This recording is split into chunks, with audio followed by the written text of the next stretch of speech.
So you're telling me that a month has passed since I last checked the Nexus for more mods, and the mod economy is booming? There are so many great new mods to uncover and review, so let's not delay things too much. So I want to welcome you all to a new video. Yes, I have a new background because I thought the old background was way too white. So here we are. Now this background is way too colorful, but Robert is still here. So it's time, guys. It's time to sit back, relax, and get some snacks because welcome to a new Skyrim video.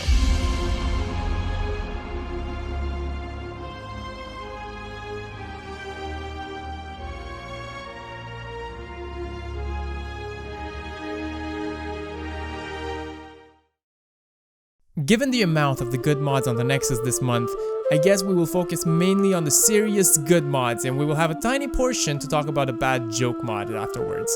So we're starting with JK's Candlehearth Hall. You guys know that I'm a fan of JK's and for the right reasons. Mods from this series are always a great addition to your Skyrim as they don't take away from what Bethesda originally created, and it actually builds on that. As you can see, I have some quick before and after shots of what the hall was before and what it is now, and you cannot tell me that there's not an improvement there. Just look how majestic this looks compared to vanilla.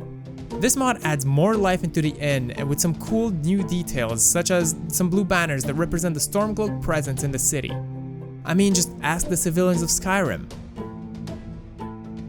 Look at his inability to believe and comprehend the majesticality of this addition. This mod will be used when we eventually come to update Windhelm completely with our Changing Skyrim with Nariva series. Next up, we have an armor mod, and yes, it's a unisex set. But I went with the female version for this video. I basically want to see if this video gets more clicks by having a lady in the thumbnail, so that's my excuse right there. Plus, my save got corrupted, so I guess I had to create a new character. Oopsie. It's okay because we know we're all a bunch of simps on this channel, so. But going back to the mod itself, Practical Pirate Outfit. We can see that the mod author put a lot of love into it. And for something that was simply a quarantine project, as it is said on the mod page, it's really not bad, dude. Thanks for the great armor mod. This armor does look like it came from a professional artist, so I gotta give credit where credit is due. So my character that doesn't have a name just yet will be cosplaying as a pirate for the remainder of this video. Thank you. I don't know if you previously noticed, but I also have some new animations. So we have two mods from the same author. In the same month. I don't know how he managed to do that, to upload two mods in the same month, but...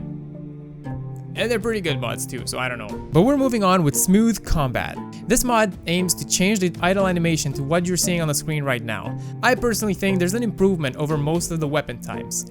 What I like with this mod is that you can select which weapon times you want changed and which you don't want to install. So for example, if you don't like the two-handed weapons like me, you can just disable them. I'm not saying they're bad, I just personally think that the animation seems too fast for me to be immersive, and you know how much we care about that sweet immersion. But as for the other weapon types, I definitely think there's an amazing improvement over the vanilla, and even other mods available on the Nexus, to be honest. The idols look relaxed and realistic, which I like quite a lot. Next up, we have smooth magic animations. I personally cannot express how much I like these animations now. I think that especially for a female character, the animations seem elegant and very pleasing to look at. My character looks like a true sorceress from these shots, which is amazing. And this mod works very well with modded spells, just like the poison spells that I installed for the other video. You just know that I'll use one of these shots for the thumbnail. Also, if you have both mods installed, you get the effects from the two mods when using bound weapons. Fun fact. Next up on the list, I would have a really cool shovel retexture. Kanjs Shovels of Skyrim. Out of all the items in the game to retexture, I don't know why someone chose the shovels, but honestly, I don't mind. I really don't. Just look at the difference. I don't know why in these before and after shots some shovels disappeared, but you can obviously tell that there's an improvement. Those are probably the worst before and after shots I ever took in Skyrim, but I tried my best here. Hey, we're working on a limited budget, so...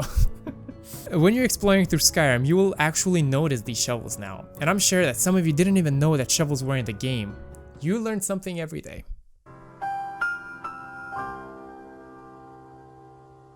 The next mod on the list is probably the biggest mod I'll be reviewing this month. Northpoint will bring you to one of the kingdoms of High Rock, under the same name. You will arrive on the docks of the city of Northpoint, and you can start to explore this new game world. It is said on the mod page that this is a place of winter wonderland, and you can see that from the big decorated tree in the middle of the city. But when I arrived in this place, something seemed off. I thought the streets were a little empty, and whenever I would find one of the few citizens, they would feel cold. They wouldn't have any custom lines, and they basically only respond with things like yes, or make it quick, or do you get to the Cloud District? Okay, maybe not that one. But this actually adds to the creepy atmosphere. Originally, I simply thought the mod wasn't finished. But when I kinda decided to leave the city of Northpoint and go explore the other parts of the kingdom, I noticed something. I don't know if you know this about me, but I always play as a Breton in Skyrim, including my current character. This got me very excited to explore a part of my homeland, and one point of interest I stumbled upon would be this farm. And the closer I got, the more I realized something was wrong here. All of the sheep on the outside were dead on the floor, but there was no sign of blood, and I didn't know what got them until I got inside.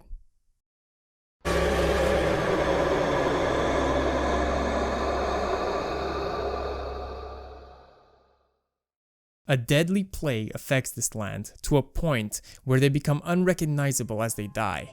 At this moment, I just realized how creepy this mod was and how uncomfortable it made me feel. But don't get me wrong, this is not a bad feeling for a game. It was actually really cool. Besides the creepy nature of this world, there are many other locations to explore, including other settlements and dungeons. And even I probably missed a lot of cool things because this mod is indeed pretty big, but I cannot encourage you enough to check it out. So I have a question. A really important and relevant question. Are you also tired of the main menu of Skyrim? I mean, it's legit just the logo of the game and nothing special. This makes me feel nothing. And well, that's why I have the most useful mod on this list today. Real Man loading screen will always make you smile when you open up your game now. Not only will you be excited to play the game, but this guy's smile will be contagious to the point where your day will get better by at least 27%. And that's a scientific fact. And you don't have to pay anything. That's big stonks and return on investment right there. And next up is actually probably the biggest mod of today. I know I said that about Northpoint, but I'm saying that this mod is probably the heaviest file. So I tricked you when I said Northpoint was the best. Because the Harambe story, longest book in Skyrim, is the actual biggest mod of all of them. The mod will add 12 books around Whiterun, and you will have to complete a treasure hunt to find them all. And once you do, you can sit down and enjoy Harambe's story in Skyrim. So let's sit down and read a little. That's why I'm in front of a bookshelf right now, because I have the Harambe story right here. I ran around the corner, screaming and other loud noises being all I could hear. I look up and Harambe's on the Empire State Building and fire is shooting out of his mouth. Then, a helicopter flies by and Harambe jumps off the Empire State Building with a sniper rifle and quickscopes the helicopter.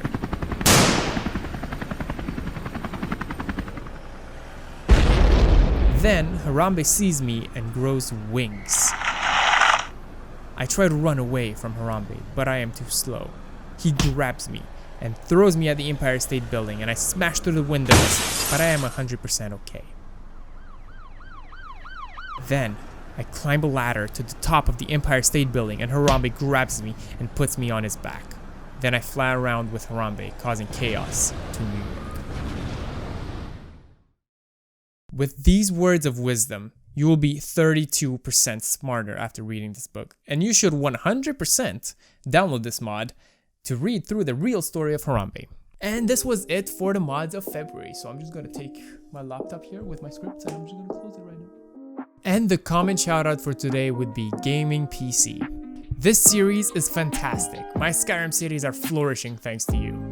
Well, you see, these are the comments that I actually live for. I am really happy that people take my my videos and use them to make better mods and to mod their game better. And you know, it just makes me feel very happy that at least someone actually watches and takes something out of it. So thank you very much, Gaming PC, and you're welcome for making your Skyrim cities flourish. I'm on a rotating chair and it rotated me. I'm not even touching the ground right now because I'm too high, and it rotated me like 90 degrees. So I guess we're gonna end the video like this. Thank you very much for watching, and I'll see you in the next one. Bye bye. So I loaded up this older game called Skyrim. I started making videos people be admiring. Well, on one hand it gets pretty tough, I can't help to admit that it's some really cool stuff. I get back in the game after I played so many times. I thought it would get boring after committing so many crimes. Did you know the Ripple Chicken is considered a person? Now that's a dumb feature that ruins my immersion.